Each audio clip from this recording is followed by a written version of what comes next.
And I think we are live, ladies and gentlemen. Welcome Wednesday night between the hours of 9 p.m. to roughly 11 o'clock or so. You got the realist talking sports. We are in the paint. I'm your host slash moderator, Angus Black, aka Rodney Jones. Joining me tonight is my main man, one of my cohorts here. That's my man Dom from N. Well, he's now in NC, but formerly of the BX. What's going on, bro? Good evening, Mr. Jones. All right, my man. And also joining us, we're not alone tonight. We're not alone. We got the bowler is in the house. Mr. Speak and Write Corrective Grammar. Brother Reggie is here. That would be odd, sir. That would be odd. No 300s this year. I'm working on it. I'm a work in progress. Okay, and also joined by our other brother, Steadfast, my man David. David, thanks for joining us tonight. How you doing? I'm good. How you doing, fellas? Hanging, man. That's about it. We got one quick question before we start. Sure. Does anybody have to go to work in the morning? Yep.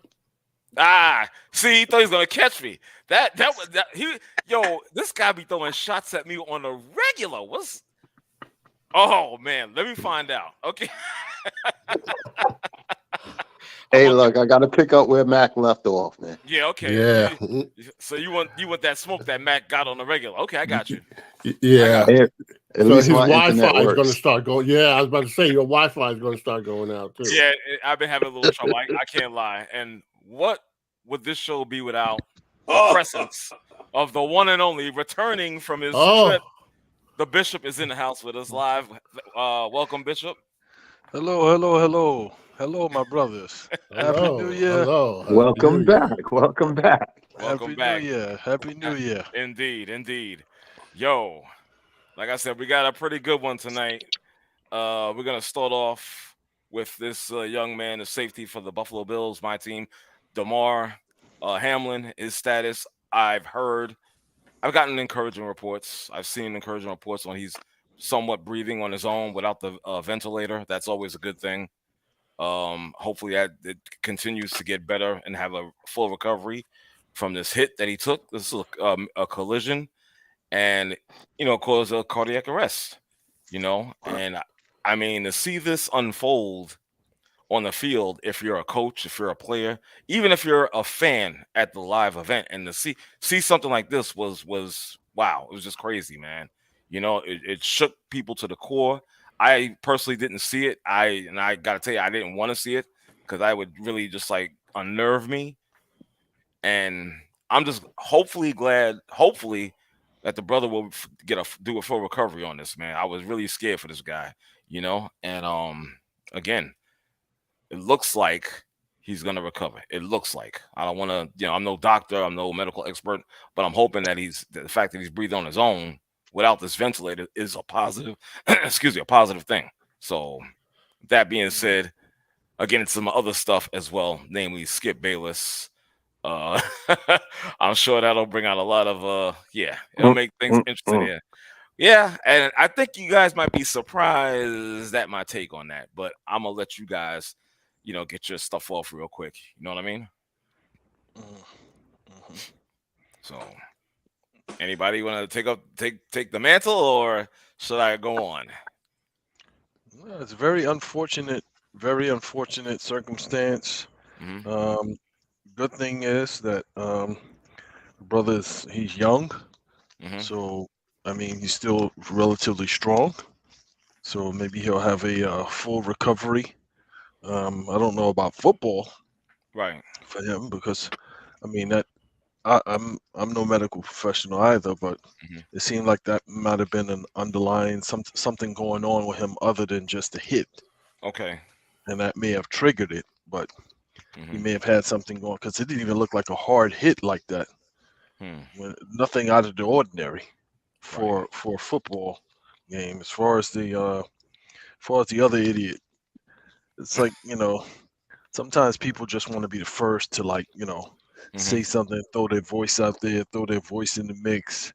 And it's just like, that's just like, if somebody got seriously hurt on the field, like a broken leg or something, a broken arm, mm-hmm. or the quarterback with the broken ribs, and the dude that sacked him was on the side doing grass angels, Like, how is he supposed to know that the dude is, seriously hurt? Right. How's he supposed to know? He just tackled him, he sacked him, and he's celebrating the sack. And how's he supposed to know the guy sitting on laying there convulsing? So Okay. And it's interesting you mentioned that with that guy Kayvon Thibodeau, you know, and he sacked Nick Foles and whatnot, and he, I mean, I get what you're saying. I was speaking to somebody else today, and I said how the love of this game, the game of football, is kind of like, and maybe I'm incorrect. You guys could check me right away. It's kind of just like reminiscent of back in those days of the Romans with the gladiators fighting against each other in the Colosseum. You know what I'm saying? It's that, I don't want to say bloodlust, but it's violent. Let's keep it real. It's a violent game. You understand? And people like that. I love the sport. I'm not gonna lie. I played as a kid, played as a young man. But I'm not in it for the injury factor. I'm not, I never want to see that. Watch one of the most horrific things I've seen on live TV in regards to a football injury was Darryl Stingley getting hit and paralyzed for life. You understand that? Patriots game. Yeah, I remember that one. Yeah, that was a rough one. I was, oh my God. We were kids.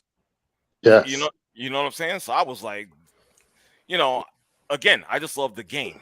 You understand? I have my favorites or whatnot, but I never want to see anybody get injured like that. That's horrific. You know what I'm saying? So, and I see this. Go ahead. Yeah.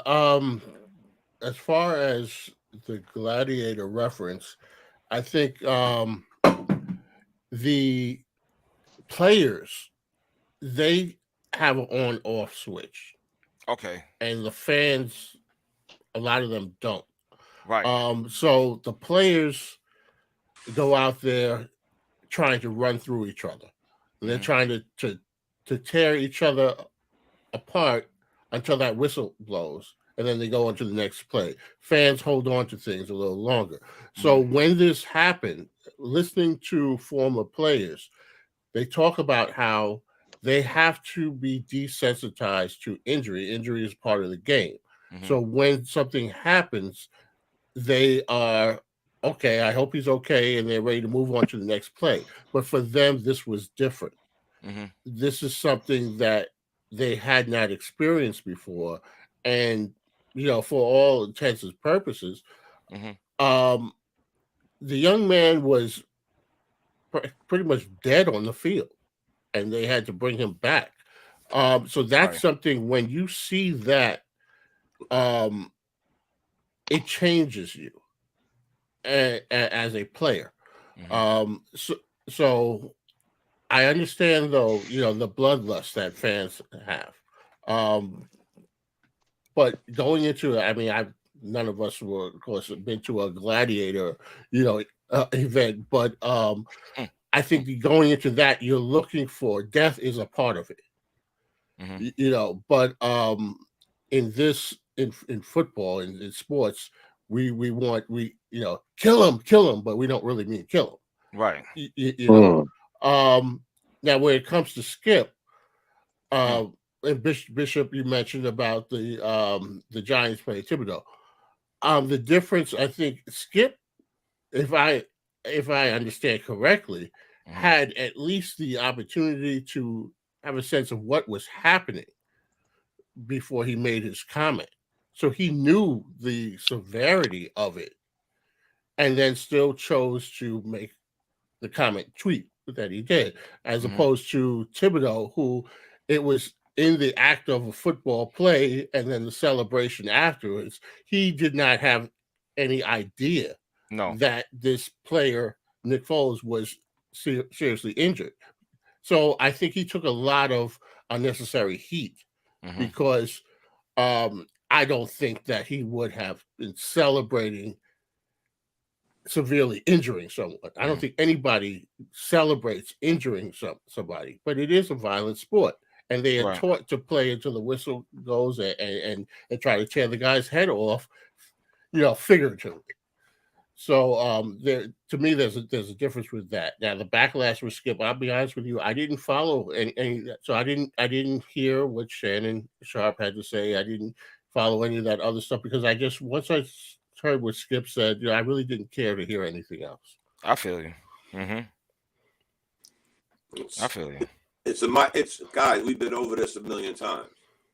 Whether it's Skip Bayless, Stephen A. Smith, their zeal to yell and scream and want to be whatever right first. It's. I told y'all guys a long time ago that stuff had became background noise for me, because if I'm willing to sacrifice my oxygen to watch those kind of shows, I'm the one losing, because I ain't getting that oxygen back. Right. So I don't bother with those shows. As far as the young man, I feel for him. But the good thing that I've seen come out of this, if there's a good thing, these NFL talking heads and former players who now want to sit and say, we're human. Well, we knew that. You guys wanted this platform and this. I'll tell you what, guys, it wasn't that long ago where who's the lineman for the Rams? The guy that won the Super Bowl MVP, Arnold? Arnold, yeah. Okay, there was an incident not long ago where he swung his helmet at somebody. And Ryan Clark and all of these guys that are up there now with this, oh my God, we're human, we're not. Y'all was like, this is part of the game. If a guy gets hit in his head with a helmet, that's part of the game. We're warriors, tempest flare, all this nonsense. So now we're coming back to, you're not warriors. I said this a long time ago, guys. Unless you met a real warrior, let's stop using words like warriors, heroes, soldier. No, you're a football player. Let's get some of this shit back in perspective. I'm not talking about the young man. That was a pretty bad end. I'm talking about all the dialogue after this. With all of these hot takes. Nobody. I know I didn't. Guys. It's a. Like what Dave said. I think it was Dave. This guy's laying on the floor, having to be revived. I don't know if any of y'all ever seen somebody die. Like literally die. No more. Right. That shit don't go away, fellas. No. That shit don't go away. So the things that these players witness, God bless them, man. Yeah. They first get rid of all that. I'm gonna chime in. Okay. Right now, and get this off your chest right now. So, and again, the first. I love what the NFL said. There was no 5-minute waiting period. ESPN pumping some bullshit that they're going to give 5 minutes to think this over. It was great to hear the NFL come out and say, no, that was never put out. There wasn't no 5-minute, let's go talk about this. Enough, guys. This is why, again, I don't knock nobody for doing it. I don't watch this stuff. I'd rather form my own opinion, whether I'm talking to you guys or just keeping it to myself. Right. I don't need that kind of shit, man, because it does nothing but aggravate people, divides people. And you know what, guys? They'll be back at it tomorrow. It'll be not this subject, but another one. You got that right. So, let's just hope this guy recovers. Like this. Yeah. I don't think playing football is in. It shouldn't be. It shouldn't be. No. I certainly hope not. Yeah, let's just have the young man recover, live some normal life, and God bless him, man. I didn't see it either, Dave. I refuse to watch the highlights. Yeah, I'm not watching that. I'm not watching it. Okay, now from what I saw, it wasn't malicious. It wasn't vicious. It was just something that just happened out of the blue. It wasn't like the guy went to hit him in the chest or anything like that. It was a routine play. Yeah. And for whatever reason, he had the heart attack. He hit the ground, and it was just crazy. Yeah.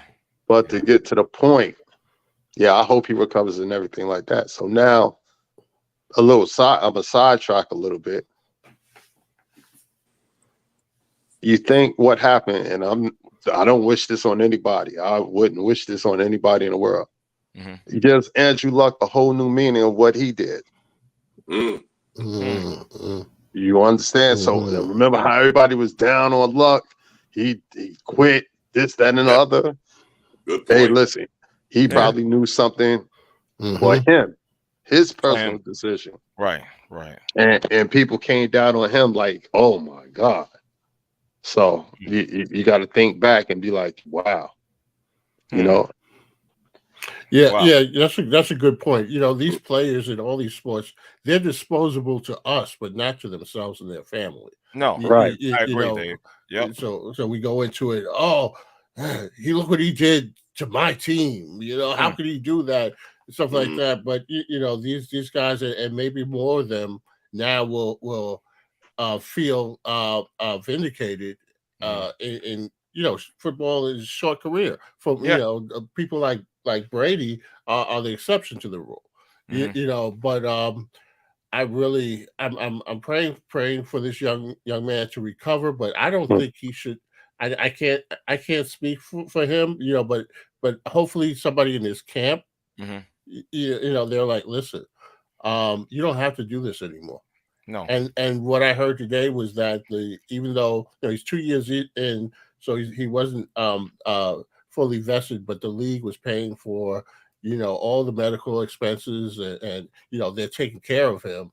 But to the point about ESPN, it sounded like it was interesting hearing the commentary from the former players, but also it sounded like some of these former players have their own vendetta against the NFL, and that they took every opportunity to take a shot at the league. I'm talking about these former players that are now on TV talking about the game, and so the messaging that was coming out on Monday night made it sound like the league was thinking about the league and not putting the young man first. And we got the stories about, oh, well, they were going to go back out there and play, but then the players said no. And so it's interesting to hear. I hadn't heard that, Rodney, but it's interesting to hear that the league, what the league had to say about that. It's funny you mentioned that. I mean, I was looking at reports and whatnot, and so many players in this game, in this contest, where we're like, even the coaches like, we're not going back out there after that. You know what I'm saying? I found that interesting, and I loved it. You had mentioned, I think not you, either Dom had mentioned about the NFL, and they were thinking about or not thinking about going back out there or having them try to force them to finish the game, what may have you. But I've seen reports where they said that they were. You know what I'm saying? And it wouldn't be surprising. Now, let me just bring this up real quick. Our brother Ronan Black, thank you, Ronan, for joining us in the chat room. He had brought up this. And in 1971, Chuck Hughes, who also played for Detroit, was a wide receiver. During a game against the Bears, he collapsed and died on the field after suffering a heart attack. Now, that's in 1971. He also follows up with, and the game in 1971 wasn't stopped. They continued playing. Yeah. So I'm just saying, maybe it's not the same owners, obviously. We're in different generations. You understand? But the thinking, you have to kind of question that. Did they really just like say, oh, we're going to fully support, or were they mulling like, oh, let's get these guys back out there? I'm just saying, I got to bring it up. My opinion on that, this is just strictly my opinion. I think they've come a long way from back then. Right. Okay, I think, for lack of a better word, there was a certain plantation mentality back then than it is now. Okay. All right. So now the league, the world is way more diverse than what it was back in 1970s. Okay. I get it. So now it's how can I say, desensitized, or it was desensitized then, as opposed to now. You got a lot of sensitivity training and stuff going on. So I don't know, man. That's just crazy. Well, we do to have even have that in history, that a guy died on the field and you just carted him off and continue playing. It's crazy. I know, and you have an excellent point.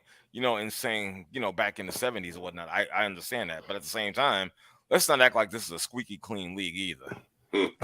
Never that. Never that. You know what I'm saying? That's a given. We all know that. Anybody. We all know that. Yeah. So if you're not 100% squeaky clean, I could actually pull you to the carpet and question you on your shit. Right. And I could feel comfortable, about it. You understand what I'm saying? With no question. Yeah, but I think that's was the point, though. The climate, you know, that was over 50 years ago now, and so these guys did not have the security that they have today. I mean, football is still behind some other leagues like baseball and basketball in terms of what they've been able to do for the alumni of the game. But back then, these guys really had zero security, and so the league had, or the owners, you know, had that much more over them that they said, well, look, you know, we've got a stadium full of people who came to see a game, and you know, we're sorry, but we're not going to tell the people, you know, okay, we'll go home. And the players really so their mentality, I mean, you know, people are people. People were the same as they were 50 years ago in terms of the effects of watching someone die. You know, so I'm sure that the players were impacted. My thing is, you know, I've played football, not anywhere near that level, but there is a mindset that you have to be in order to play. And if you lose that focus, if you're, you know, off your game, you could risk getting more injuries. And I think that they understood that you can't have the players going back out on the field in a fog. And when you're supposed to be focused. I mean, you know, we talk about the speed of the NFL, even as opposed to college. You know, you've got to be on your game every play. And if you take a few minutes off mentally, you could risk getting hurt yourself or hurting somebody else. So I think that was in the mindset of the players and the league, where we could have a even more of a disaster. Guys going out there and getting hurt. You know, so I think those kind of things factored in. But the point about you know the player 50 years ago, I think you know the dynamic of the ability of the players to actually speak up for themselves has come a long way. You know, so there's been an evolution in that from the player standpoint. Okay. Let me give me 1 second. How far has it gone, Dave? I've read from there's always something that comes out of something bad. These guys only get 5 years worth of medical. Yeah. I mean, so to your point, I don't know how far. That's why I said they're still far beyond, you know, other leagues. You know, they barely want to take care of, you know, guys who are in the league, much less out of the league. $1 billion industry. Yeah. Right. Yeah. There you go. Absolutely. And let me. I'm sorry, Bishop. Give me 1 second. I just want to welcome Jay into the you know, discussion here. Thanks for joining us, Jay. Thank you, brother. Peace and blessings, brothers. How we doing? What's up, Jay? Yes, sir. All right. What's up, All right. All right. Let me give Bishop back the mic. Go ahead, Bishop. No, what I was about to say is, so I always wondered, like, I thought football players were like much smarter, much more organized. It seems like the owners have them wrapped around their finger, because there's no way that it's only a matter of when. It's not if you're going to get hurt, it's when you're going to get hurt.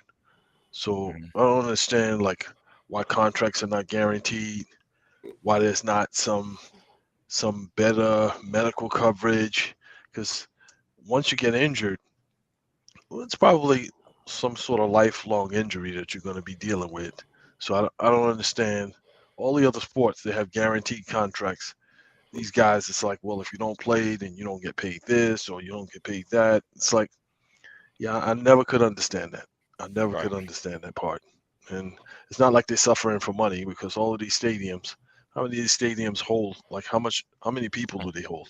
Just think about how much money they make per game. Yeah. So it's not like they're suffering. Yeah. All right. You know what? We brought this up a few weeks ago, R. What's and that? Again, me not liking the NFL, and you guys being, I always blame the union. How are you, what's the word I'm looking for? How are you defending your union? How are you defending the players in the union that are paying these dues? This is your defense? I said it back then. Like it or not, MLB would lock them gates and them shits ain't reopened. And we've seen how many times the NFL has folded during their little baby lockouts, and still never really crossed any hurdle. What did they get? I'm telling you, now we're looking, and I'm hearing 5 years upon your last day. That's when your medical coverage stops. You're getting older. You need more. I was always taught you need better health care as you get older than you did when you. Yeah. Right. You're right. You know, common sense for all of us older gentlemen in the audience. For sure. Exactly. The NFL just always seems. I can't even say they dance to a different beat. I don't even know if there's a beat in there. I just think I'll tell you. Hey, real quick. I think it's disgusting. There's no accountability on the part of the owners, the league itself, and the representation of the union or the players. It should be ashamed of themselves too, because why would you want to play or be a part of something that doesn't even guarantee benefits for you, for your guys? I mean, health insurance should be a guarantee, especially in a sport like that. We already know guys are getting faster, stronger, and guys are getting hurt more, more serious injuries, earlier injuries. They're playing longer, It's you got to take care of the guys. If you don't take care of the players, how are they supposed to take care of you? Well, so that's supposed to be like your kids. For real. Well, they be cake. These guys be cake. They're not worried about that. They worried about getting that contract and caking out. You know what I'm saying? Okay, so early on in their career. So to play devil's advocate on what you just finished saying, they pay these guys a lot of money. True. Exactly. They pay these guys a lot of money. So who do they pay? Who do they pay a lot of money? Name the paid positions. a lot of money. Who do they? What positions? I'm talking about the players. No, I'm saying certain positions. Not all the players. Hear me out. Okay. Hear me out. Yep. Hear him out. They pay these people. They pay the money. More than what we'll ever see in our lifetime. I agree. Okay, so now, with that being said, now what you do with your money is a whole different ball game. So now you got to take into account, maybe I should get me some insurance on myself or whatever, some health insurance also. These guys is not thinking about that. You think the owners really want to pay that medical? You know how much money they would be losing? Again, playing devil's advocate. I'm not saying I agree with it, but that's what it is. Okay. Yeah, well, Reg, and that's a fair point. That's definitely. But I'm saying if that's the cost of doing business. So if you look at, they extended the season, they added a couple more games, didn't they? So that's more revenue. Who agreed to that? How many? I'm agreed to to that. it? You got how many seats in each stadium? How many seats? What's the revenue per each game for each of these football teams? And I understand everything you're saying. Contracts are not even guaranteed. The contracts are not guaranteed. These guys are not looking to lose money. These owners are not looking to lose money. By no stretch of the imagination. You see how the NBA, like, so the players and the union got together, and now it's a little bit more equitable. The how they divvy up the pie, it's a little bit more equitable. But look at what's going on in the NBA too. Now, let me pause you got you guys the players out. running asylum too. Let me pause you guys out for a second. Our brother Ronan Black just put in the chat, NFL stadiums hold on average roughly around 66,000 people, and these newer stadiums hold around 90,000. The owners are raking in billions through TV deals, merchandise, attendance, season ticket deals as well. So, and with that being said, hold on, one more thing. With that being said, we got somebody else that's joining us. Nationhood influencer, welcome to the show. Thank you for joining us. Hey y'all, this is Brother Umoja. It's good to hear y'all as usual. I'm gonna just welcome, brother. Hey everybody. Thank you for the link, man. Seriously, I love it. I wanted to say something. Two things. One thing, I'm gonna stay on track. When it comes to the NFL, like obviously it's it's a hyper collision sport. If they were smart, they would literally come up with a program to where the insurance is actually through the NFL. So they still keeping the money. If they were smart, they would just say, hey, we have our own insurance. We have our own insurance company. Y'all could put into this pile, just like electricians unions and different unions do, right? They have their own stuff. It is not hard. They just like on both sides, the owners don't want to spend any more money. And if I was the owner, I too would be like, bruh, I literally just signed a check for you for 1.2 million. You better get out my face.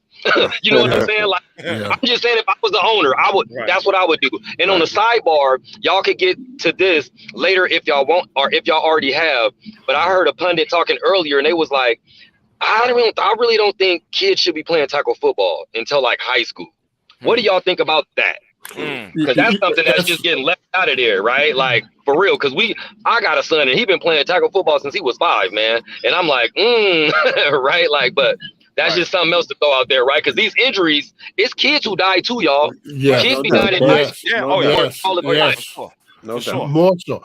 You know, I'm glad you said that, because I was thinking when we were talking about one of the differences I see between the NFL and the NBA. The players come from the same communities, NBA and NFL for the most part. And but the NBA is more of a players' league. The NFL has never been a players' league. I mean, just from the makeup of it, the branding that we were talking about last time we were on, these NBA players and the branding, their image is out there forefront. I mean, they are. If you see them, NFL, you see a helmet, and they don't even want you to take the helmet off when you're on the field, and you get a penalty for that. So what you see are the team's logos on these players' heads. You don't, for a lot of them, you don't even know what they look like. Right. And so I'm not saying that one is the cause of the other, but the NFL has always been able to maintain itself as more of the about the team and not the individual, with the exception of the superstars like a Tom Brady and some others that we talked about, where they have their image is well known. But would you ever put Tom Brady and superstar in the same sentence again? I knew it was cold in here. I knew it was cold in here. Yeah, I knew it was cold in here. But what I mean though is that they have there's 60 plus players on an NFL roster. And how many of them outside of the most well-known ones could the typical, not the super serious fan, how many of them know what they even look like? True. Which in the NBA they have 12, 15 on the roster. You know what these guys look like. Right. But you can say that, but that doesn't stop these guys from getting hurt. No, that's not what I'm saying is I'm saying we talked about the difference between the players' unions and so forth. That the NBA has the advantage of being able to play as individuals, being able to promote themselves more because they have more recognition. Yeah. Well, you said what you just said. The players' union for the NBA and the players' union for the NFL are on two different mindsets. Absolutely. The players' union for the NFL, to me, seems as if it's advocating more on behalf of the teams than on behalf of the players. That's what my point is. I'm sorry, Dom, before you go in, I just want to just clarify what I'm saying is I'm not disagreeing with that. What I'm saying is that to the detriment of the players, the two unions are very different, and the union for the NFL, the Players Association, seems to, as you said, Bishop, cater more to benefiting the owners than they do the actual players. But I'm just giving maybe a reason why, one of the reasons why there is a difference between the two. Not saying it's right. I'm just saying that the players are at more of a disadvantage to be individuals. But to try to answer the young man's question when he was saying about the age and the playing, remember Remember we had this conversation. Again, I always say we had this conversation. We had this conversation about AAU basketball. Remember how these kids starting out so young, their bodies ain't really developing, and they're constantly pounding. Now, you take a sport like the NBA, and we've seen it. We've seen these guys come in the league at 19 and damn near miss a whole season. Because bodies are either wore out. Because physically and mentally they're not ready. Right. But now to this young man's point, you couple that in with playing football and the constant banging and slamming and then we're real. But I'll go back to what I said then about the AAU. I blame the parents. The parents have to have a nickel in the dime. Instead of you looking 3 steps ahead of this maybe supposedly so-called some kind of contract, you need to be taking care of your child. Right. Because these entities aren't. And trust me, I've gotten into AAU now because my grandson is in it, and I see how they run. It's like push. It's the same thing with travel baseball, and I covered travel baseball. I covered travel baseball for 7 years. It's the same. It's the same kind of mentality with travel baseball. I mean, travel baseball nowadays, especially since I'd say 2005, is 24/7. Right. Yeah. It is. I just want to say that this point about it is that if you notice, football is the most violent and dangerous of those sports, and the least attention is given to these kids starting off at these young ages. In baseball, I mean, they talked about pitchers not even some debate about whether they should throw curveballs, learn how to throw a curveball at a young age because the arm isn't fully developed. We recognize this for baseball. We recognize this for basketball. Don't get me started. I don't want to get started, but in football, where's the recognition?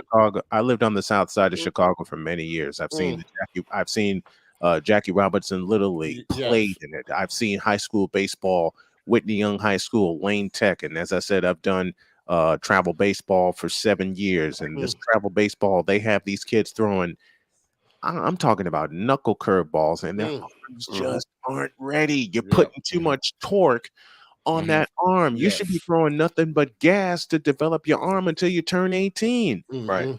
You should not throw a curveball, and this has always been my belief because this is what was taught to me by my dad and my grandpa. You shouldn't throw any kind of off-speed pitch unless it's a changeup until you turn 18. Because the one pitch that your young arm would be able to handle if you can place it correctly is a changeup. Right. Now listen to how you talking about an arm, bro. You talking about an arm, brother, right? Now we know that our brains, particularly as men, they develop until 21, sometimes 25. Yeah. What the heck you think happening to our brains while we going head up at 9, 10, 11, 12? Right. You're taking and then now with CTE, y'all, they still coming out with studies about CTE. They don't know what the hell going on. You know what I mean? Like it's really. Think about Tua Tagovailoa just the last couple weeks. He all of a sudden he looked like me out there trying to play quarterback, right? One of the most accurate dudes. All of a sudden he don't know how to play quarterback because he's walking around with a damn walking concussion. Like it's really serious, man. It's really crazy. Crazy. From a fellow who's taken a couple of concussions, Tua should walk away right now. Like Greg Olsen. Wiley has it. Tua should walk away right now. I agree. I've had 2 concussions in the spread of 3 years. Tua's had 3 in 14 weeks. That's a problem. Right. That's a problem. Let me do a scoreboard update. I'm going to add something to the show here. Scoreboard update. We're looking college basketball. Providence leads number 4 UConn 33-30. That's at the half. 13th ranked Arkansas trails Missouri in SEC play 34-27. That's at the half. Georgia defeats 22nd ranked Auburn 76-64. Unranked Georgia Tech beats 12th ranked Miami 76-70. And North Carolina State blew out 16th ranked Duke. 84-60. That's all Mac right there. That's all Mac right there. Some of y'all gonna like this, and some of y'all gonna hate this. Some of y'all gonna like it, and some of y'all gonna hate it. But in March, I think I'm gonna be at the Final Four, y'all. In March, man. NBA, Okay. the Final Four tickets is the Final Four in Houston this year? Is he fading now? Yes, the Final Four at NRG Stadium this year in Houston? It's in Houston. It's in Houston. That's what I thought. Okay. It's in Houston. Okay. I'll be at the Final Four in the next couple of years with a badge strapped around my neck, a headset on my head, calling it from my own network. I heard that. Go I'm ahead. putting all that out there. That's right. Put it out there. I said that I would do something that only Dave Sims and Greg Gumbel have done, and that's be a black man to call a Super Bowl, and they've each called two of them. I love it. I was actually told to stop the cap. I looked at this individual and I said, not only will I be the third black man to call a Super Bowl, I'm going to do it on my own network. Right. There you go. There you go. Third quarter. Listen, I don't know who did. There we go. Breaking up, brother. Breaking up. Emoji, you're breaking up, buddy. Third quarter score: Bulls 76, Nets 70. 21 left in the money period. Spurs 108, Knicks 107.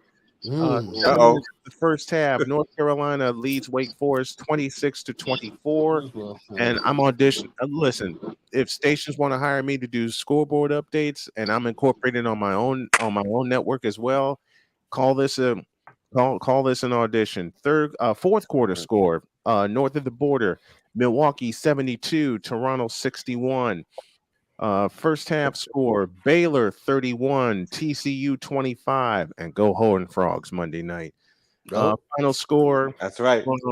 Final score from the new Capitol Center, Villanova 73, Georgetown 57. And final from Greensboro, North Carolina, Campbell 92, North Carolina A&T 79. Okay. All right. Thank you there, Snowman. Listen. Come on, y'all know how I rock. I got to bring it all. Y'all know that. No question. But here's what I want to get into. What do you think about that? Not too much has been said about Skip. Not too much should be said. Not too much should be said about Skip. He should be off the air. I have 4 letters for Skip Bayless. GTFO. And y'all can fill in the blanks. We already know what that is. We already know what that is. He should have been out here a long time ago. So But you know what? Mac, don't kill me. Don't kill me. Don't kill me. All right. You're gonna be turning over. I feel it. Don't turn over, Mac. Yeah, don't turn over. Actually, I don't see what the whole firestorm was about, to be perfectly honest. I am not this guy's lawyer. I do not like him. But at the same time, and this is just me, I feel as sometimes as people of color, we could take a situation and overreact to it. You have a point, because the question that Skip posed, is a perfectly legitimate question about what do we do now with the games. It's just the timing. Thank you. Yeah, thank you. Timing. That was the only thing it was more than the timing too. It was the person too. Knowing who he is. Knowing who he is and what he represents. It shouldn't have came from him. If somebody else had the question to say, hey, what's going to happen? Maybe it would have been received a little bit differently. But because it's him and knowing the history of who this clown is, that makes it a little bit more. I get it. That's what I'm saying. That's why I said it's the timing, but it's the insensitivity around it too, because we already know how he is. And it just came off like that, like just insensitive. And that's why everybody was just up in arms about that shit. So he should have been going a long time. I have a very legitimate football question before I step on out of here. What's that? How about those 49ers? They looking good. They look good. I'm not gonna lie. I'm not gonna lie at all. Which means you need to hand me a receipt. Because when I came on this program Hold up. Listen, we got beat the hell out of by Kansas City. Well, who doesn't get beat by I remember Who visiting doesn't get you. beat by them? But okay. Listen, I remember visiting you that The following week. Bills. I remember visiting you that following week, and you brought it up. Well, what about the 49ers? They got beat by Kansas City. And my next statement to you was, okay, we'll just run the table. Was I emotional in saying such? In 3,000 ways? Yes. Yes, you were. But in one way, I was confident that the 49ers would be able to put it together, because my prediction at the top of the season was they'll win the West going away. Did I expect them to win 9 in a row? To be perfectly honest, no. No, you didn't. So here we go. Here's a classic example of a 49ers fan looking for affirmation. They all do it. They all do it. They all do it. Listen, I mean this kiddingly, because I know you're laughing. Take your affirmation and shove it up your ass. Wow. With grease. No. But let me be serious. Let me be serious. Let me be serious. Did I expect them to win 9 in a row? No. There were a few games in the schedule where we could have easily been tripped up, and we nearly were tripped up in Las Vegas when the Raiders hung 550 yards on us of offense. But then Jarrett Stidham hung up a pass that Tayshaun Gibson picked off, which led to a walk-off field goal. Now the question is, can they make the second part of my statement come true, which I highly doubt, and grab the number 1 seed? As I said, because I already said San Francisco, Philadelphia in Philadelphia for the NFC Championship. I called that like after we beat the Rams. The second brothers, can we all get together and give Snowman a proverbial hug? Because no, you know 49er fans, I have about 6 of you guys in my life, and it's like that's why I came out and said what I said. Here's one about this 49er fan you need to know. I've been a 49er fan since January 10th, 1982, when the catch happened. Yeah. Okay. When Montana to Clark happened, right? And I saw them beat the hell out of the Giants earlier in the division playoff. I saw some regular season games because I watched them with my dad in 1981. Okay. But when Montana hit Dwight Clark in the back of the end zone, when that was it. I thought he was throwing it away, that was it. That was it. That was it for me. Montana to Clark was it for me, and I've been a 49er fan since. Okay. Absolutely. To the point where, like I said, let's give them a hug because these 49er fans, fans are like killing me right now. Who's your team? I'm a Giants fan. Win, lose, or draw. I'm a Giants fan. I have love for the Giants for 2 reasons. One, January 13th, 1991, when y'all beat us at Candlestick Park with 5 field goals. And second, you beat us in 2011 at Candlestick Park again. But I always have love for Bill Parcells and the Giants. Okay. I have much love and respect for the New York Football Giants. I do. And like I said, I love Bill Walsh, one of my other favorite coaches of all time, Bill Parcells. Joe Gibbs, another favorite of mine. Old schoolers like that, I always have love for. Okay. Fair enough. Let me step on out of the way. I just want to before you go. Let's everybody gather around. Snowman, 49ers fan, like I said, that proverbial hug of affirmation. You guys are good enough. You're strong enough. You're smart enough. And you're gonna make some noise in the playoffs. And doggone it, you forgot to add a line. And doggone it, people like us. People, your fans, they love you. I'm gonna start crying. Listen, crying. You know what makes this? It's fun. It's fun hanging with you guys here on the show. Always a pleasure. You know what's great? My wife got me 2 very special Christmas presents this year.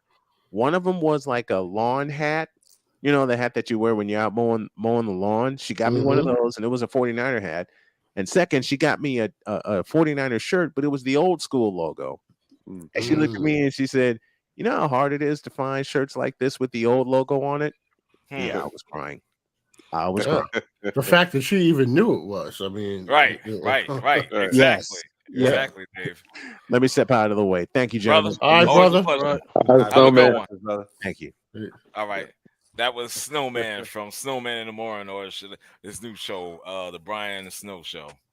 So, with that being said, man, like I said, the whole Bayless thing, I'm just done with it. Like I said, I just don't. I think it's much ado about nothing. Again, that's just me, and I understand everybody's opposing thought. I get it. You know, somebody had like kind of poo-pooed away the whole timing of it. I think that played a lot into it. You know what I'm saying? Certain things you just shut the hell up and not put on social media. You know what I'm saying? Right. So, you know what I mean? Yeah, but that's just like if somebody, like if Tom Brady got a broken collarbone, and they're like, "Yo, get him off the field. Let's go. Let's play some football." People are gonna be like, "Well, wait a minute. He's the greatest of all time," and blah blah blah blah blah. We gotta give him his respect. We gotta give him his respect. He's got to be carted off to applause, and people have to be able to acknowledge the fact that he put this in. He set these records, and so forth and so on. It's like, dude, it's just not the right time, and it can't come from you. Right. I feel you. I feel you. I feel you. Yep. You know, I get it. Anybody else? And I think that's it. We're gonna move on. Another thing in football, I know Don probably hates me right now. The Knicks are up 4, so I'm all right. Okay, all right. You're right. But I'll say go Knicks. Yeah, we don't want your go Knicks. We don't want your go Knicks. We know you're not. Yeah, you know you don't mean. Wow. Oh man, Bishop. I tell you, I can't win. How about this? Jim Harbaugh is reportedly was going to leave Michigan for some type of NFL head coaching job opportunity. He's had discussions with a few teams. I believe the Panthers are one, if I'm not mistaken. Denver. Denver, and there was another one. I forgot who it was exactly. But there's 3 teams. Shut up. It sounds like all losers. Well, the Panthers, Denver. It's like, yo, like what? Why would you want to leave? Why? He could possibly turn them around. You know, that's the challenge. So wait a minute. You said get the fuck out of here. Maybe the Saints. I'm just saying. So you saying get the fuck out of here, but at some point, you're not going to get a contender. Where's that opportunity going to come from? You gotta start brand new. Well, number one, if you can't win in Michigan, you can win in San Francisco. So, at what point do you think you're going to win? That's number one. Okay. Number two, he'll get a job, and I said this earlier in the week. Right. Yep. He'll get a job before Bieniemy will get a job. Yeah. Okay. We know that. All right. So we just gonna recycle this dude again, and again. That's why I said FO. That's why I said FOH. So what's the area of contention here? Is it that he's leaving Michigan, or that he's getting in? It's not my contention. I'm just going by what I saw. Stay. I think he should stay in Michigan. You know what I'm saying? I agree with you, but not going to happen.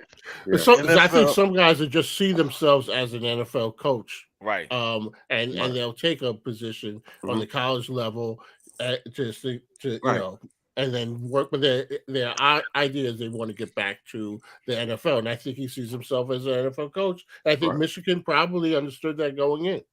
Probably, but you know what? I saw a statement from this guy Harbaugh. He was saying he thinks he will be coaching Michigan next year. That's not exactly a solid, indication of that you want to be there. Well, college football. I'm saying college football is very emotional. Mm-hmm. You got the boosters, the donors, the this, the that. So who knows what he, went through when they lost or whatever. I don't know, but it's like, dude, the NFL, it's a lot different. And you coming into a loser. If you go to the Panthers, that's a losing situation. They have nobody. And the owner's a jackass. Right. You go to Denver, it's a toxic situation. It's toxic. Yeah. So what other franchise is he going to go to that is going to have a possibility that he's going to turn them around with his let's go, let's get everybody on the same page. It's not college. You know what I'm saying? It's not college. This is the big leagues. So stay in college, get that money, and it's the headaches, because it's kind of like when you're in college, that's fine. I'd say it's a smaller pond for you. Right. Right. Yeah, Okay. I agree with that. I just don't think that Harbaugh might see himself that way.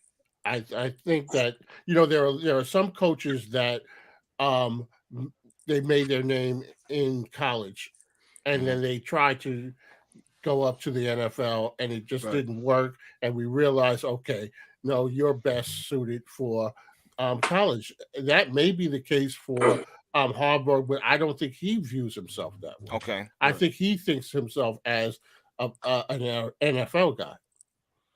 Well, we'll see soon enough. But We'll see soon enough. Go ahead, Dal. These wheels are going to come off these big schools and these so-called big-time coaches. With this likeness, I'll give this another 5 to 6 years. And those teams, the Michigans, the Alabamas, that dominated college football, now that we involve money in this, the field is going to be opened a little wider, guys. Some of these kids are going to, I'll take the dough. Yeah. You know what another thing is? Go ahead, Don. I'm sorry. Go ahead. I think Harbaugh took Michigan as far as he's going to take them. It's time to go. He ain't going to win a national championship. Yeah.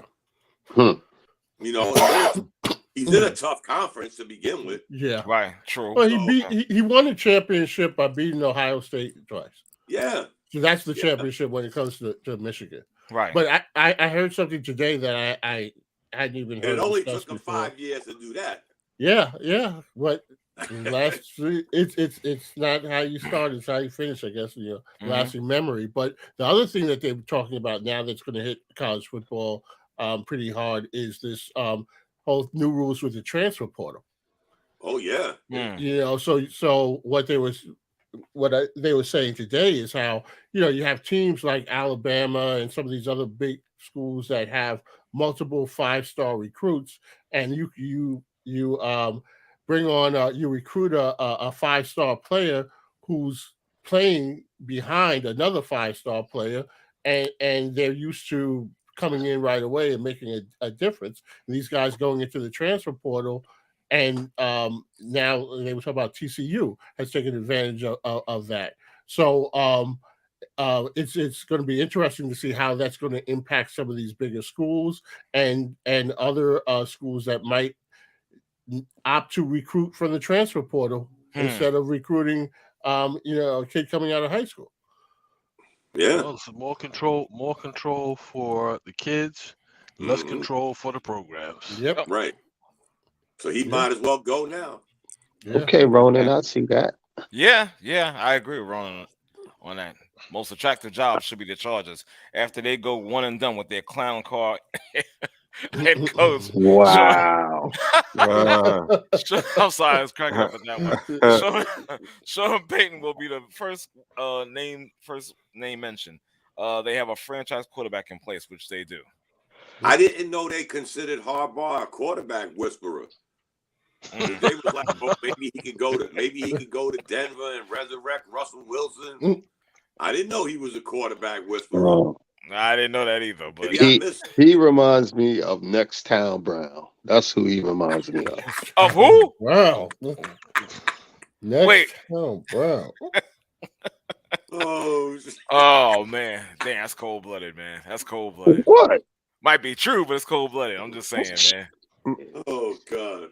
Listen, let me move on. Now Dom's gonna be happy. Now I got all Dom's topics. Now this is it. We're gonna start off with the Yankees.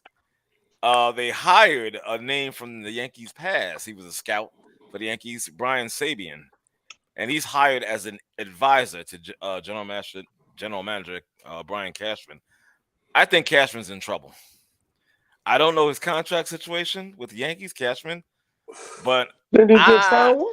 I think they just re-signed him. God damn it. Okay, so what? How many years? I think they did resign him. But for how many years? Was it 3? I forgot the years, but I think they just. Oh, these fucking Knicks, man. Well, you got the Yankees confused with the Mets. What's going on here? I'm just saying. This guy, no, come on. Cashman is losing his touch. He's been losing his touch for a few years now. Sabean, he's a baseball guy. Obviously, got 3 titles with the San Francisco Giants. Highly heralded. I mean, when you talk about highly heralded, I don't really hear that in regards to Brian Cashman. Maybe I'm wrong. Convince me. How many championships does Brian Cashman have? How many does he have? Tom? Yeah. How many does he have? 4, maybe. 4, right? He's got 4. Okay, so I'm failing to see what your point is here. My point is this. It wasn't him that won those championships. All right. No, it wasn't the guy either.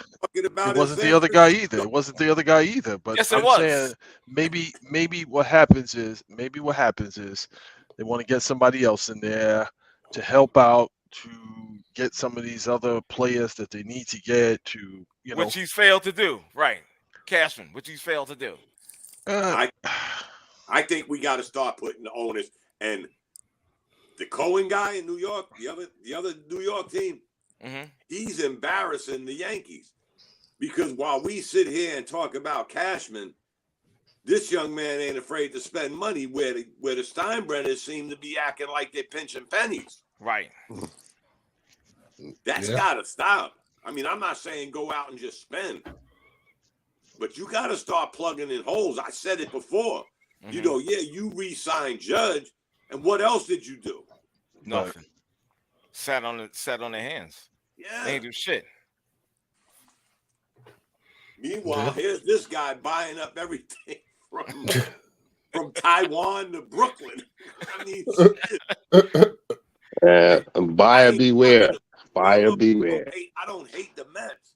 I love what this guy is doing, man. Right. It's still dumb. It's still just the Mets, though. It's still just the Mets. Here we go. Yeah, but see, last week we had such a peaceful conversation. Exactly. The hater is here. The hater it's is like here. when you in college, or you write an essay and you captured everything, and you got all the check marks and all the blue writing and A++, and the professor's giving you great commentary and so forth. That's what the Mets look like on paper right now. And thank you again, Ronan. Cashman inherited what Stick Michael and Bob Watson built with the Yankees back in the late 90s. I totally agree. Right. But they all do that. Exactly. What are you exactly in about? Like you, like you make it seem like it's like all these guys at some point inherit and come up with an advantage or whatever. Like, stop talking about the Yankees, dude. I am going to talk about them. I'm not going to stop. I'm going to talk about them. It's like, because you got to remember during the time of what Ronan was saying, while he inherited all of this, they became what they became after that. Remember, in the 90s, when they would dominate in the 90s, yes, we inherited X, Y, Z. But then they carried it over to what? 4 championships, I think. Preach. Amen. Oh, whatever. Get the freak out of here. So, I mean, everybody's going to get the good. Like, again, not to kill my buddy Bishop, but look at what Cohen inherited, and now what he's doing. That you can say, wow, because he took a very bad situation, and in a matter of minutes, he at least made that watchable. Whether you like or hate the Mets, he made them watchable. He made them interesting. Can I cut in? No. And dare I say, you ass. But now you can cut it out. Let me just get this statement off real quick. And dare I say the same thing about Brian Sabean in regards to his tenure over in San Francisco. Okay? I can say the same thing. And not inheriting either, but building.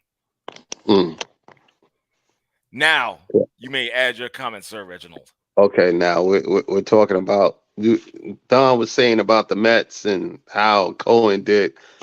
There was no place to go but up from there. Basically. Okay, so you started at the bottom. You can only go up. You can't go no worse than what it was. So, yeah, that was going to happen. Now, is it going to translate into a World Series? Sorry, Dave. I don't think so. But no. See, I disagree with that comment because 2015 they went to the World Series. They were still under the Wilpons. Mm-hmm. So I don't think that the Mets were that far down. You talk about the only way to go is up. No, they could have gone down more. Mm-hmm. But I think Don's point is that the Mets have an ownership now that cares about winning and is willing to put his money where his mouth is with it. Now, does it translate into a World Series? We don't know. But the idea of, well, it's still the Mets. I find it interesting. Bishop is a Yankee fan, but he's also a Knicks fan.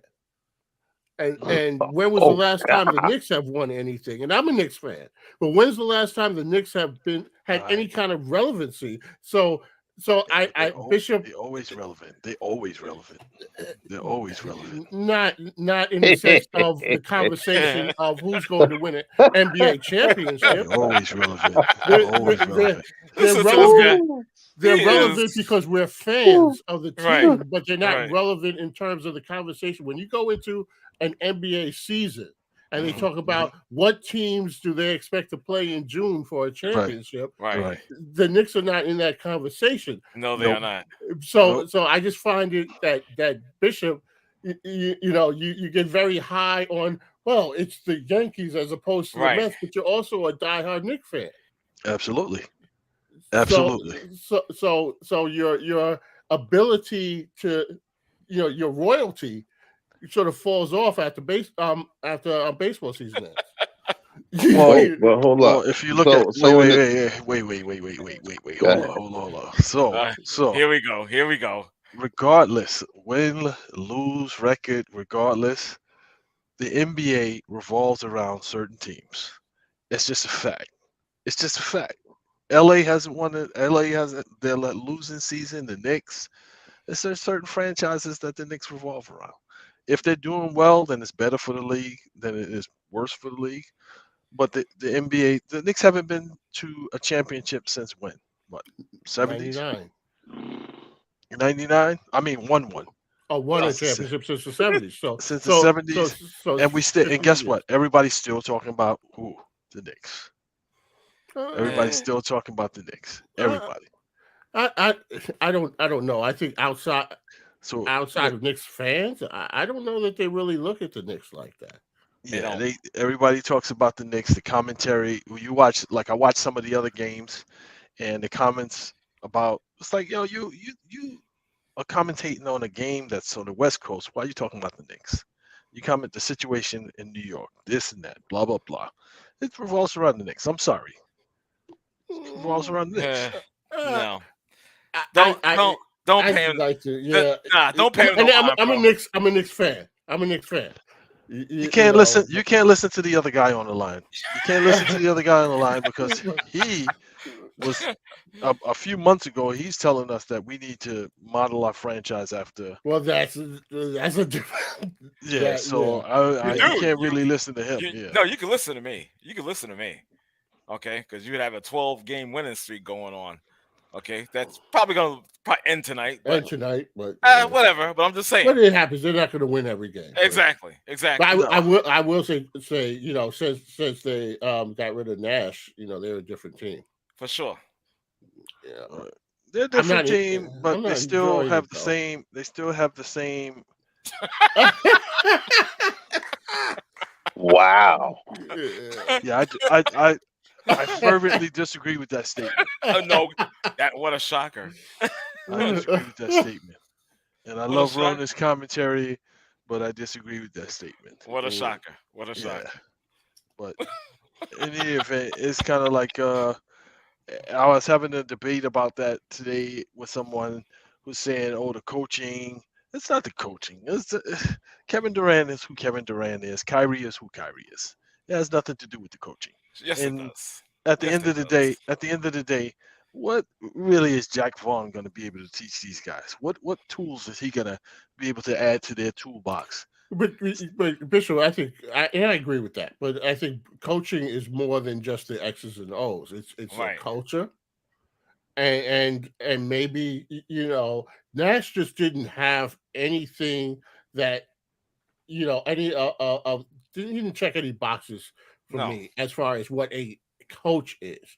And some coaches are good at getting out of the way and not causing more disruption. I think Jack Vaughn, he understood what his role was, I should say, and let the guys play.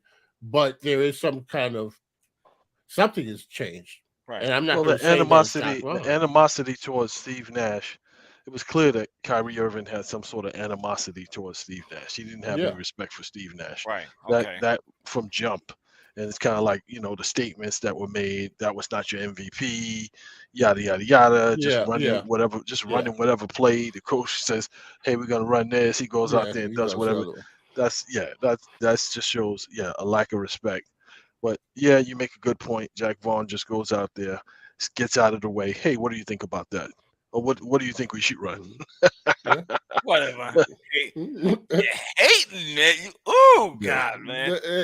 Come on, it wouldn't be the show. I'm just saying, man. I'm just saying, novella hate in the house, man. That's this novella dude. hate. Exactly. That's what this dude has, man. So let me ask you a question. So you don't think his previous coaching experience in Orlando, and he couldn't learn from that, dude? So he couldn't learn from that, is what you're saying? Yeah, you can learn from anything. You can learn from anything. I'll give you that. He's not that guy.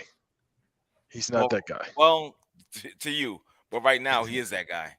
Well, I mean, while they're winning, it's the same thing with Boston. The guy who's killing the chewing gum, he's the greatest thing.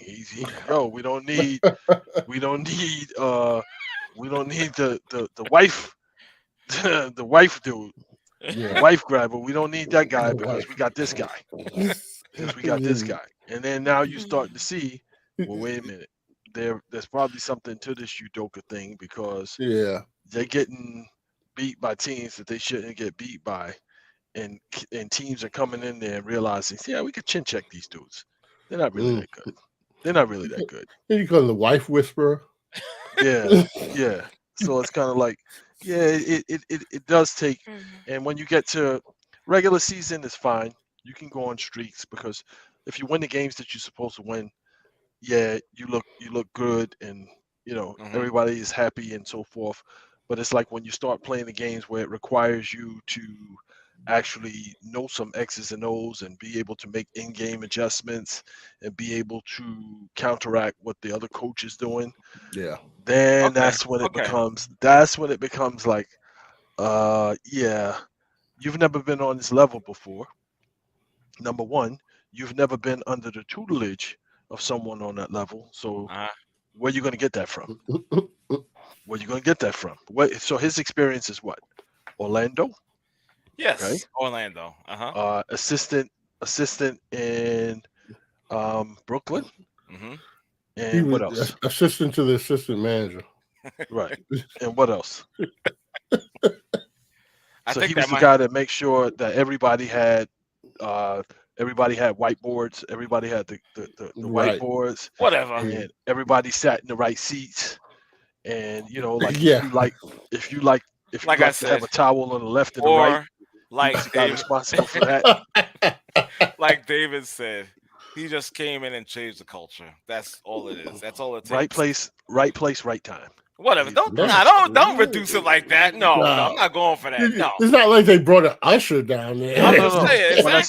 When I say right place, right time, he's there at the right place at the right time because KD has gone through his changes, Kyrie has gone through his changes, and now they're pretty much focused on basketball. So he's in the right place at the right time. All right, I'm gonna leave it at that. I'll leave it at that.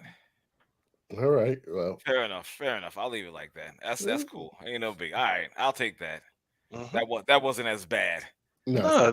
It's now getting on to the crosstown rivals. There's no rivalry. There's only one team in New York. Stop. No, there isn't. I think the Nets, the crosstown rival. I think exactly. The Knicks are. Yeah. I'm not saying they're relevant, but they are. No, you could. They're the barometer. They're the barometer. What? Who's the barometer? Knicks. Oh yeah. God. Let me turn my camera off for a second. I can't hide. Yeah, I'm not gonna be able to hide my anger. All right. Are you out of your mind? No. They are. Whether no matter what the Knicks are doing, Nets are going to be compared to the Knicks. It's going to be the Knicks as the bar, and then either the Nets surpass it or they, fall below it. But it's going to be compared to. I mean, look, I'm a Mets fan, and everything that the Mets do is going to be compared to the Yankees. The Yankees are the bar in New York. I'm not talking about the Mets and the Yankees. Well, we're talking about a team that has less claim to the city than the Mets do. Okay, let me just say this. Right now, we've already passed that barometer that you speak of. Okay. Really? Are you sure about that? I'm positive. Because you can ride this cloud of 12 wins, 15 wins. It's not 12. No, it's 12. If you say 12, even if you say 13, whatever it is, at the end of the day, the Brooklyn Novellas are a flawed team.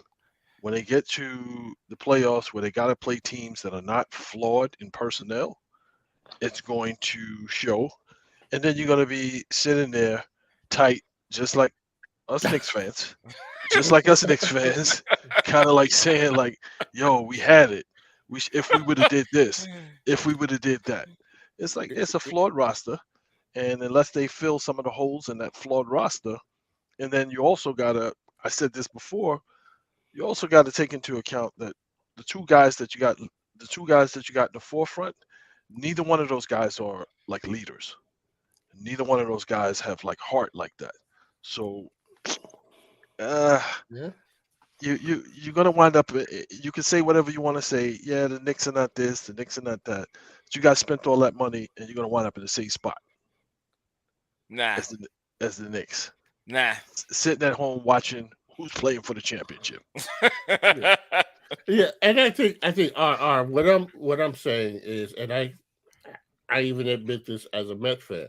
What I'm saying is there are the teams in New York.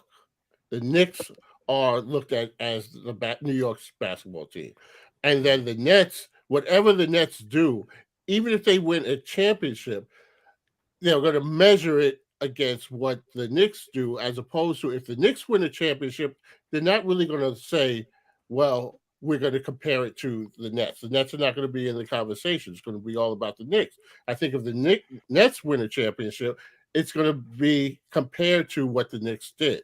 So the bar is going to be whether, like I said, they right now they're surpassing that bar, but they're still the bar that they're measuring against is the Knicks in New York, because the fandom and the history are on the Knicks side.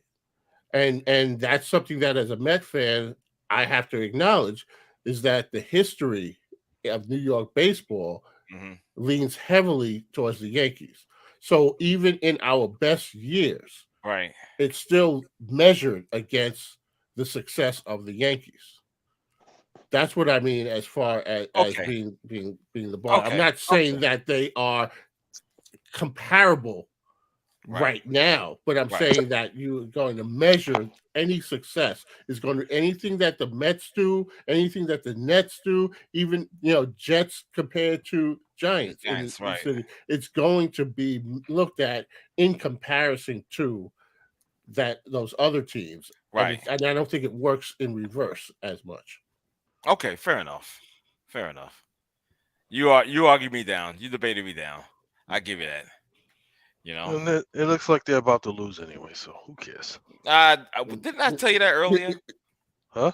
He did Did say I- that. He did say. Yeah, I I did- just wanted to rub it in. I just wanted to rub it Okay, in. Just fair wanted to enough. rub it in. Yeah. Yeah, you probably yeah. What else is new? What else is new? All right, I think that's about it for us tonight. Damn. Okay, We went through a lot. we did go through a lot. You know. And and just to say one more thing about the New York Knicks, since the dude from Canada is not in the lineup, have you noticed how much different they play? Have you noticed how much different they play? Tonight they did pull it out. That's if RJ was there. I'm not even afraid to say that they probably would have lost if RJ was playing tonight. This is the Maple Mamba. Exactly, they probably would have lost. And you listen to the post game commentary, it's always something around how unselfish we played, how we played together, how we moved the ball, how the ball didn't stick, how the ball, how we played as a team, how we were attached like a string on defense. We didn't miss many assignments, and so forth and so on. So it's like subtle shots. Yeah, subtle shots without saying RJ's name. Right. I get There's it. always a point in the game where it's just like 5, 6, 7, 8, 9 unexplainable shots that it's like 1 on 3, 1 on 4. That drives me nuts. It's just like that drives me nuts. I love it. Say honestly, like, dude, you got a whole team out there. Yeah, honestly, I love it, man. I love watching that. I'm gonna get the rebound, and I'm gonna go to full length of the court. Even though it's 1 on 4, 1 on 4, and they're just gonna sit there and lay weight me on that left side. Yep. That's why I'm making That's why I'm getting this money. That's why I'm vibing with this 4-year extension. Exactly. Yeah. Okay. Because you see how high he's flying right now. Only thing it takes is 1 ankle sprain, 1 this, and all of that goes out the window. Yeah.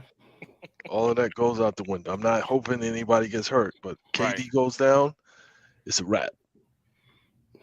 It's a wrap, and you know how fragile he is. It's a wrap. Hey, listen, leave my boy alone, man. You got that fresh haircut, all right? Leave my man alone. Oh, that's right. Kyrie has some vacation days in the bank, doesn't he? Yes, he does. Yes, he does. He does. I am not rocking with y'all. With that being said, some time for some personal time off. Some unexplainable vacation days. He said my chakras were out of sync. Oh man, here we go. We're gonna see. We're gonna see this year. The year's almost over. We at the halfway point. No, it's not. No, it's not. It's not almost over. We almost still got some time. At the halfway point, Ivan. Okay. Take it easy. All right. So with that being said, gentlemen, we're gonna call it. Yeah. Okay. All right, but thank you guys. Got mad love for you guys. I appreciate joining me. Same here, brother. You know what I'm saying? For real. Dom, Absolutely. Bish, you know what I'm saying? Bishop, you know what I'm saying? Reg, everybody. You know, Umoja, Snowman, who made it cold in here for a minute. Yep. Everybody. Ronan in the chat room, thank you, brothers. Also, Black Catcher, thanks for joining us. And hopefully Friday, if you gentlemen aren't doing anything. Here we go. No, it's bowling night. Oh, Jesus Christ. Well, do what you do when you normally bowl. Just get on the goddamn phone. Do what you do. Go to the bathroom until it's your turn and speak. You know what? You're right. That's exactly what I'm going to do. Good. This guy here. All right, gentlemen. Love you guys. All right. All right. You too. Love you guys. Peace, later. Peace out, y'all. Later.